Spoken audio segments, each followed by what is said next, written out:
बच्चों, आज हम पढ़ेंगे पारिवारिक बजट के बारे में। पारिवारिक बजट बनाने के सिद्धांत। अभी हमने जो हमारा लास्ट टॉपिक था वो था पारिवारिक बजट का जो एंजल का सिद्धांत है वो क्या क्या है। पारिवारिक बजट का एंजल का सिद्धांत पढ़ा था, लेकिन आज जो हमारा टॉपिक है वो है पारिवारिक बजट बनाने के सिद्धांत क्या है। तो शुरू करते हैं।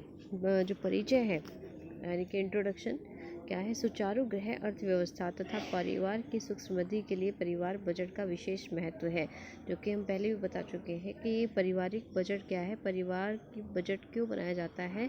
तो इसका विशेष महत्व है कि जो परिवार है वो सूझबूझपूर्वक पारिवारिक बजट का निर्माण करता है। और इस सूझबूझ से तात्पर्य यह है कि जितने भी परिवार की आय है उसके अनुसार ही वह खर्च करने पर ध्यान देता है।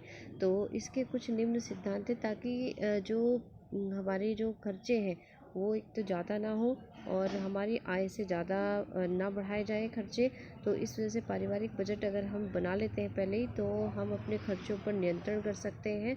जितनी हमारी आय है उसी के अंतर्गत हम अपने खर्चे कर सकते हैं, और खर्च करने के बाद हम भविष्य के लिए कुछ निधि को बचा कर भी रख सकते हैं, कुछ पैसा बचा कर भी रख सकते हैं, ताकि भविष्य में आने वाली आकस्मिक आवश्यकताओं के लिए हम कुछ पैसा बचा के रख सकें, ताकि हमें भविष्य में कर्ज लेना ना पड़े। तो इसके कुछ सिद्धांत हैं जो कि निम्नलिखित हैं। सबसे पहला है परिवार की कुल आय का ज्ञान। देखिए, जब भी पारिवारिक बजट हम बनाते हैं तो परिवार के बजट बनाने से पहले हमें सभी स्रोतों से आने वाली आय का पता होना चाहिए। सभी स्रोतों से आने वाली आय से तात्पर्य है कि जो जैसे सैलरी है वो तो है ही, उसका हमें पता ही है, लेकिन अगर घर का किराया है वो भी हमें पता होना चाहिए कि घर के किराया भी उसमें आय में जुड़ा हुआ है। और दूसरे तरीके से अगर कहीं और से भी आपकी आय है, परिवार की आय है, तो वो भी हमें पता होनी चाहिए। तो कुल मिला के ये है कि परिवार की कुल आय मतलब जितनी भी आय होती है उन सब का ज्ञान हमें आवश्यक रूप से होना चाहिए। नंबर 2, परिवार की मुख्य आवश्यकताओं को जानना। परिवार की मुख्य आवश्यकताएं क्या है ये भी पता होना चाहिए। देखिए, जो परिवार है, परिवार में अलग अलग व्यक्ति होते हैं, बच्चे भी होते हैं, बड़े भी होते हैं, बुजुर्ग भी होते हैं। उनके अनुसार कौन कौन सी आवश्यकताएं हैं ये भी ध्यान में हमें रखना अत्यंत आवश्यक है। जैसे इसमें विवरण दिया हुआ है कि पारिवारिक बजट में परिवार के सभी सदस्यों की अधिक से अधिक समस्याओं की पूर्ति के हर संभव प्रयास किए जाते हैं, परंतु सभी आवश्यकताओं की पूर्ति कभी भी संभव नहीं होती। पारिवारिक बजट का निर्माण करते समय परिवार के सभी सदस्यों की मुख्य आवश्यकताओं को जानने का प्रयास किया जाता है। इसके उपरांत उपलब्ध साधनों को ध्यान में रखते हुए समस्त आवश्यकताओं को सीमित करने का प्रयास किया जाता है। परिवार के सदस्यों की आवश्यकताओं को सूझबूझपूर्वक सीमित या नियंत्रित करके ही सफल पारिवारिक बजट का निर्माण किया जा सकता है।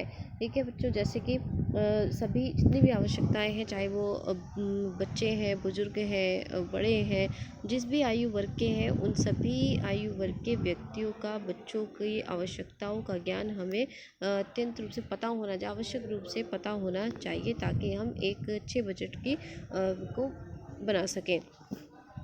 थर्ड है परिवार की आकस्मिक आवश्यकताओं को ध्यान में। जैसे हमने पहले कहा है कि आकस्मिक आवश्यकताएं जो भविष्य में हमें पता नहीं है लेकिन आती हैं, आ सकती हैं, तो इस प्रकार की आकस्मिक आवश्यकताओं का ज्ञान भी हमें होना चाहिए कि इस प्रकार क्या समस्याएं हमारे जो है जीवन में आ सकती है। यह सत्य है कि पारिवारिक बजट में परिवार के सदस्यों की मुख्य आवश्यकताओं की पूर्ति के लिए व्यय का समुचित प्रावधान होता है, परंतु प्रत्येक परिवार का यह अनुभव होता है कि समय समय पर कुछ ऐसी आवश्यकताएं भी प्रबल रूप से उठ खड़ी होती हैं जिनका ना तो पूर्व ज्ञान होता और ना ही उनके लिए परिवार तैयार होता है। इस प्रकार की आवश्यकताओं को आकस्मिक आवश्यकताएं कहा जाता है। तो आकस्मिक आवश्यकताओं से आप समझ गए होंगे कि किस प्रकार की, जिनका हमें पूर्व से ज्ञान नहीं है, पता नहीं है।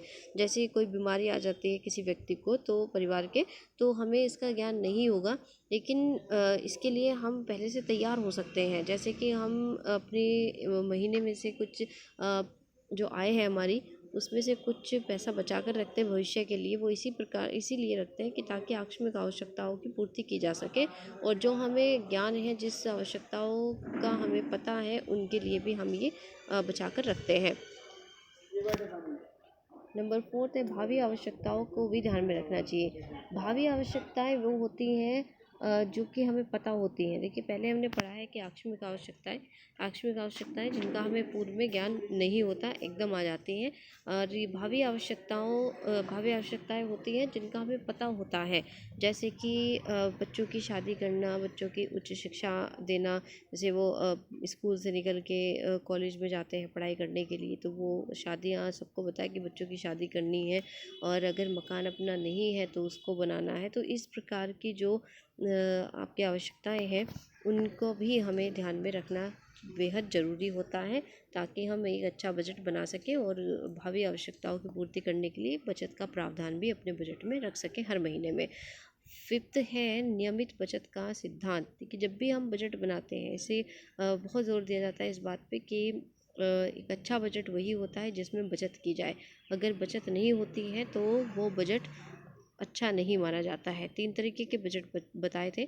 पहला बजट था जो कि संतुलित बजट था, जिसमें ना कि वो जो खर्च भी जितना होता है उतना ही खर्च हो जाता है जितनी आय होती है। ठीक है। एक होता है घाटे का बजट, जिसमें ऋण लेना पड़ता है। दूसरा होता है बचत का बजट, जो कि बहुत ही अच्छा माना जाता है। इसे हम आदर्श बजट भी कहते हैं। तो अगर इसीलिए हमें अपने बजट जब हम बनाते हैं तो हमें ये ध्यान रखना है कि बचत करनी बेहद आवश्यक है, ताकि हमारा बजट अच्छा हो और भविष्य के लिए हम तैयार हों। इसीलिए नियमित बचत का सिद्धांत कहा गया है कि नियमित बचत होनी ज़रूरी है। 6 है मासिक बजट का निर्माण वार्षिक बजट को ध्यान में रखकर ही होना चाहिए।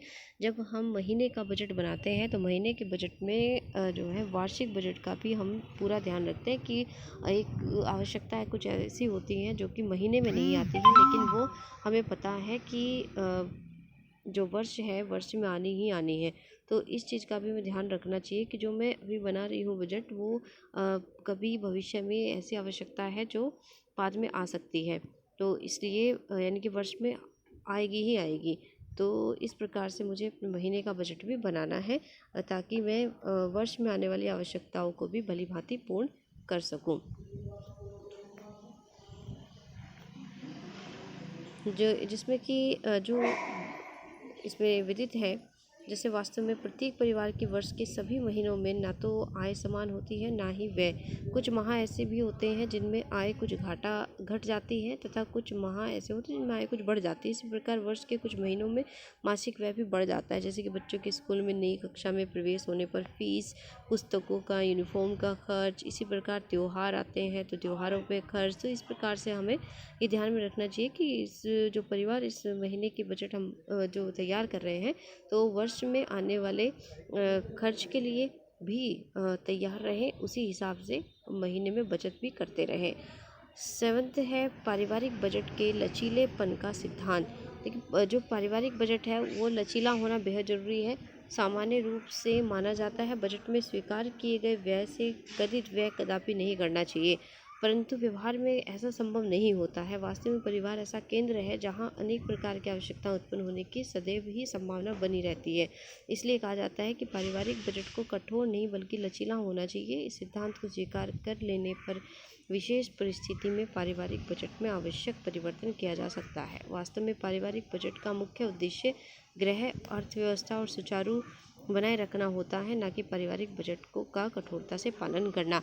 देखिए, कठोरता होनी चाहिए, लेकिन इतनी भी नहीं होनी चाहिए कि उसमें कुछ भी लचीलापन ना हो। लचीलापन से मतलब ये है कि जब हम पारिवारिक बजट तैयार कर रहे हैं तो हमने कहा कि 2000 रुपये हम 10,000 रुपये की आय में से बचत के लिए रख रहे हैं, लेकिन आवश्यकताओं का हमें पता है।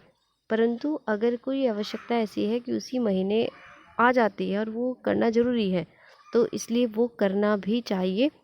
ऐसा नहीं है कि हमने बचत के 2000 रुपये रख दिए तो हम इसमें से बिल्कुल खर्च नहीं करेंगे और जो आवश्यकता भी पूर्ण नहीं करेंगे। इसलिए क्या है, मानसिक स्थिति जो है वो थोड़ा गड़बड़ होनी शुरू हो जाती है परिवार की, क्योंकि जब आवश्यकता है उसकी पूर्ति हम नहीं करेंगे, जो कि एकदम से आकस्मिक रूप से आ गई है, तो उसमें क्या होगा, परिवार की मानसिक दशा जो है वो कमज़ोर हो जाती है। तो इसलिए लचीलापन ज़रूरी है। अगर हमने इस पारिवारिक बजट में रखा है कि 2000 की बचत करेंगे, लेकिन आकस्मिक रूप से अगर कोई आवश्यकता आ जाती है तो हम उसमें से खर्च भी करना पड़ेगा। ठीक है। लेकिन इसमें पारिवारिक बजट का मतलब ये है कि फिजूल खर्च नहीं करना है, ठीक है। तो आपके समझ में आ गया होगा बच्चों कि पारिवारिक बजट के सिद्धांत क्या है, और इसको बहुत ही ध्यान से आप सुनकर और समझकर और इसको लिखने की कोशिश कीजिएगा। धन्यवाद।